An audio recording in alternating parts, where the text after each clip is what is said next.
Guys, really pleased that I'm joined tonight by Dave, the White Rhino Allen. Dave, first and foremost, congratulations on the news. You must be very, very excited, mate. Yeah, it's a fight I've been looking for. Like a lot of people are saying, maybe it's come a little soon, or the notice or whatever. But the opportunity's come. I'm taking it with both hands.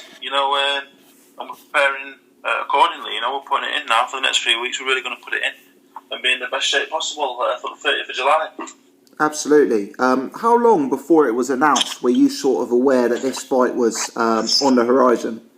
Well, we was meant to be fighting. I had word that it was October 8th, so I joined the Ingle camp. We had a couple of weeks steady. Like I say, I'm not naturally a very big man, so eating sensibly and steady training, the weight's really come off. So, I was sitting about 16 stone 10, which for me is pretty light, but at the same time, like I say, I'm not really that big a fella, so it really came off. And then Dillian was talking at the press conference saying, I want to fight Dave on the 30th of July. Everyone was like, he's not going to take it because obviously it's short notice. Steffi didn't even offer me the fight because he just assumed I wouldn't take it because, my new trainer as well was saying, we're not going to do that, wait till October, try and get a fight before. So, I didn't even give it any consideration. And then Friday night, I was just sat thinking, I thought, you know what, this opportunity might not come around again. So, my weight's down. I'm moderately fit. I'm always physically fit. So, I just thought, 3 weeks, put it in, and let's see what we can do. I don't think Dillian Whyte's world class. So, I think I'm in with a big shot of causing what other people would perceive as a big upset. Absolutely. And how close do you think you'll be to 100% by the time you get in the ring on fight night? What fight is ever 100% when you get in the ring? I'd say that the Jason Gavin fight, I wasn't 100%. The Orion fight, I wasn't 100%. I've never really been. I've played at the game, so obviously I'm not. It's not ideal to have 3 weeks. Obviously, it's going to be 2 weeks. 2 weeks of training is not ideal, but like I say, in time gone by, I would definitely not have been in a situation where I could fight because I'd be 20 stone, I'd be bang out of shape. But at least I'm physically fit. 2 weeks of sparring now, and I'm putting my chips on the table. I'm cashing in, and I'm ready to. I'll be ready. Mentally, I'm very ready. Mentally, I'm in a very good place. I'm massively up for the fight. So, we're confident. We're very confident. Very confident. Me and the team around me, obviously they don't think it's ideal, but, if I turn up, if I do what I do in the gym, if it all clicks into place, I'll beat Dillian Whyte. I'm 100% confident about that. Absolutely. One thing I've noticed, Dave, especially on your social media, is you've been saying that there's no chance this fight will go the distance. You're confident of winning inside. I've got to be honest, when I was looking at this fight initially, I thought some of the advantages you may have over Dillian would be in terms of boxing pedigree, potentially in terms of taking the fight late. You don't see it that way. You see it as going out and knocking him out. Well, no, I don't see it. I'm not saying that it's going to go 12 rounds. I don't believe it'll end in the first couple of rounds. I think, in all honesty, I think Dillian's probably a bigger puncher than myself. Probably stronger. He's a lot bigger. But I don't believe he has an engine. I don't believe he has a 12-round engine. I don't believe he can fight and do that. I can, you see in the Gavin fight, obviously that was very poor, even by my standards. I'm very inexperienced, and it showed in that fight. Gavin's very crafty. It made me look very bad, and it was my inexperience that made me look bad.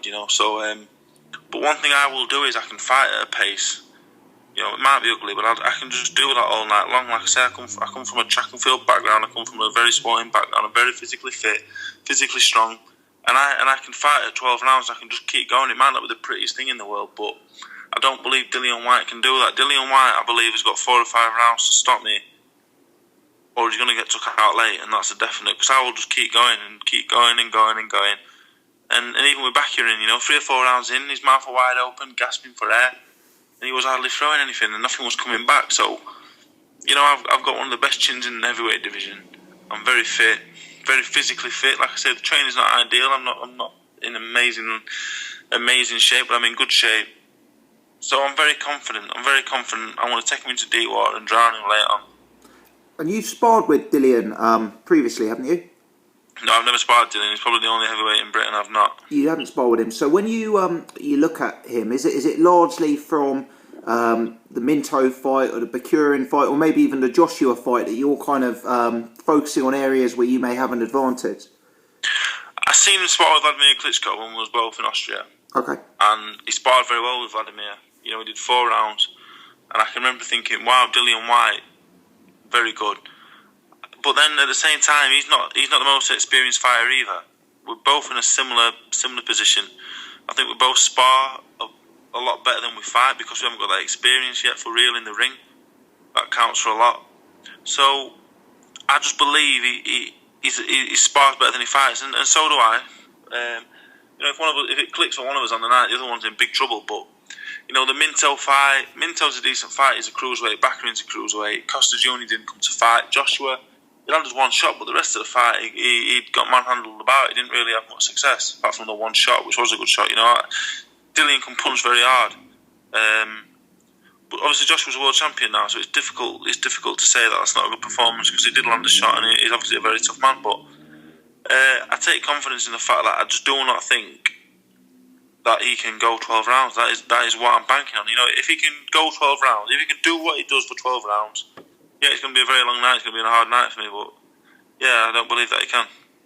Yeah, and he weighed in at a career heaviest last time out against Bakurin, whereas I believe you're at a career lightest, Dave, if I'm right on that. So do you take, I mean, does that even strengthen your thoughts that it's, you know, he's not going to go the distance in this fight? Yeah, if he comes in weighing over 18 stone, I will stop him 1,000,000%. He can't, if he comes in the shape that he was in for the Bakurin fight, he can't. He will not last the distance. All I will have to do is stand there and keep the pressure on, and he will fall without any resistance coming back his way, because he's not fit. So, and that is a big reason why we took the fight. I just don't believe that I don't believe he's fit, and he's got to be taking me seriously. If he looks at the Gavin fight, I sparred Enzo Macronelli, and I went to spar him, and he was expecting the David Allen from the Gavin fight. He didn't get that. He got the David Allen that can turn up and fight, and he was very shocked. And if Dillian doesn't take this very seriously, he'll come unstuck. Understood. And I mean, focusing on yourself for a second, Dave, one thing you mentioned already in this conversation was you believe you got one of the best chins in heavyweight boxing. Yep. I'm aware of some of the people you've sparred in the past, but for people who maybe aren't, you know, I understand you've never even been knocked down since you turned pro in sparring, you know, any nature. So tell us a bit about that and who you sparred.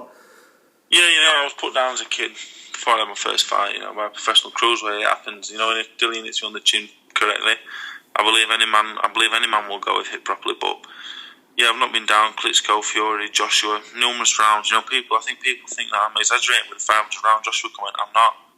I genuinely don't believe he's that heavy-handed. I believe he's very sharp, and he takes a lot of fights out like that. It's different. 10-ounce gloves is very different to 16s and a head guard. But yeah, I believe my chin, you know, it's very good. If Dillian's going to knock me out, he'll be a world-class puncher. That's one thing for definite.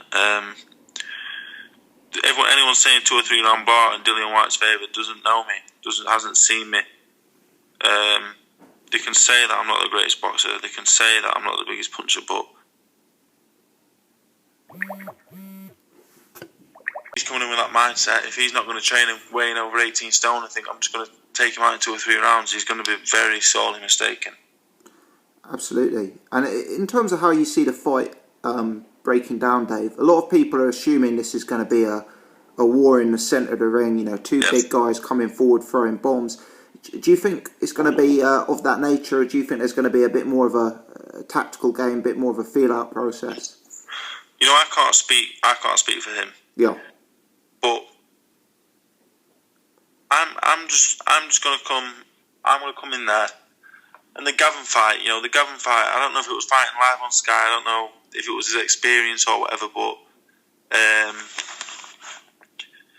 you know, I just thought I was going to take him out, and I came in and I've watched it back. You know, I stood bolt upright. I just didn't perform whatsoever. It was poor. But from the first bell, I'm going to be on Dillian's case from the first bell, but I'm going to be trying to do it with a little bit more cuteness, a bit more finesse, you know, cut him off, make him work, try and not get hit back in return. But it's easier said than done. with inexperience, you start swinging, your chin's in the air. But I believe we're both in the same boat, and it's going to be a good fight. We've got two heavyweights. The build-up's going to be fantastic on the week of the fight.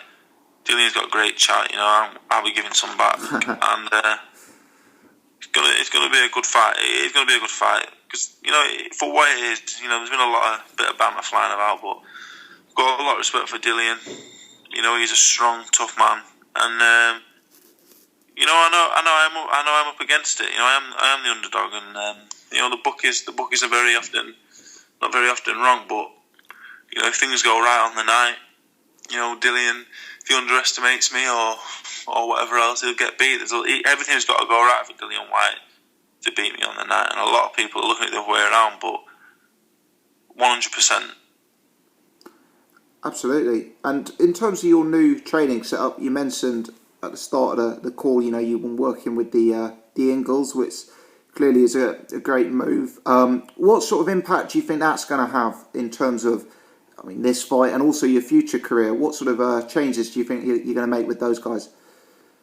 Yeah, Dom's going away with Kel next week, so Dominic won't have to be in my corner on fight night. Okay. My training next week will, like I said, nothing's been ideal for this fight. Dominic won't have to be in my corner. The last 2 weeks I'll be without a trainer. But the way I've been doing with Dominic, for the first 3 weeks, because obviously I thought I was fighting in October. Right. We didn't do any boxing work. Doing a lot of weights, making sure my diet was right, just coming in body sparring, doing the lines in the gym. So only really the last 2 days have we changed it up, done some running and some pads. I'm sparring Fraser Clark, the GB heavyweight, tomorrow. Right. So, but as far as that, hopefully I'm successful on the 30th, and we move on. And I think the relationship that me and Dominic have got already, we've struck it up really quick, and I think it's going to be a very long and successful one. The White fight's come up, it had to be taken. Dominic wasn't happy about it, but I had to take it. You're only here once, and it's a big fight. I've done all the talking. I wasn't going to be seen as shying away from the fight. Maybe that's the stupid thing. Maybe that's just me being a pig-headed man. I don't know, but the fight's here now. The talking is done, and a lot of people seem to be excited about it. It's nice to be in a fight that people are excited about. Absolutely, it's really caught the people's imagination. I guess a domestic heavyweight clash is always going to do that. If you are successful, Dave, where do you think that leaves you? What sort of fights are you going to be calling for and eyeing up after that? If a win over White, I don't believe he's world class personally, and I don't believe that's a bad thing to say. Not a lot of people get to be world class, but the Chisora fight makes a lot of sense. If Dillian beats me, I'm sure the Chisora fight is being lined up. Chisora, David Price, they're the fights I'm looking at. I've took this fight with the belief that if I win this fight, I will then get the opportunities that was going to be afforded to Dillian. That is the sole reason of taking this fight. If I beat him, then surely I should get the opportunity that he would be going to be getting if he beats me. So I'm hopeful I can maybe get a Chisora or a David Price fight out of it. Would you, I know there's been some debate as to whether the British title will be up for grabs in this particular fight. Would you be motivated to go down that particular route, maybe a fight with Sam Sexton, or is the motivator for you the bigger fights as opposed to the belts, potentially? Victory over White puts me above British level, people think. Whatever I think doesn't really come into it. It's whatever Matchroom think. It's whatever. It basically comes down to what Matchroom think. If I beat White, I surely become a Matchroom fighter and move on to and get afforded the opportunities that he was going to get. The British title, that's something you can always come back for. If you beat White and then there's opportunities to fight Chisora and Price, then no offense to Sam Sexton, but they're the fights you're going to take. You're going to take Chisora and Price every day of the week. The Sam Sexton fight the fights like that are always going to be there. So, that's it's all well and good talking about that, but obviously I've got a very hard night coming up on the 30th, and we'll see what happens then, and then go from there. Definitely. And in terms of the press conference, that's certainly something that's been been mentioned a few times. A lot of people are as excited for the press conference and the build-up as for the actual fight itself. Yeah. Have you got any tricks up your sleeves that you can reveal before that goes ahead? Yeah, I might be wearing a nice little purple blazer for the press conference.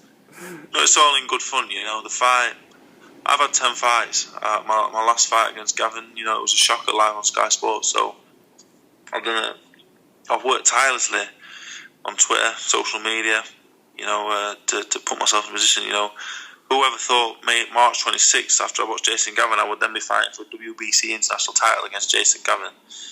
You know, you'd have got against Dillian Whyte, so you'd have got pretty long odds. So, you know, I'm in a privileged position. You know, I'm very happy and very proud that I'm here now, and you know, I'm going to take it with both hands. It's a real story, definitely, and it's you know, I can completely see why you've taken it. You know, it's gonna, I guess, be a lot life changing if you can pull the victory over, Dave. Yeah. Which is really good. Dave, I know you're a busy man. I know you've got a lot of people after you this week, so I'm going to stop it there. And thank you very, very much indeed for your time. A real pleasure speaking to you. Thanks a lot, mate. Thank you. Cheers, Dave. I'll catch you later. All the best, mate. Thank you. Bye-bye. Cheers, bye. Bye.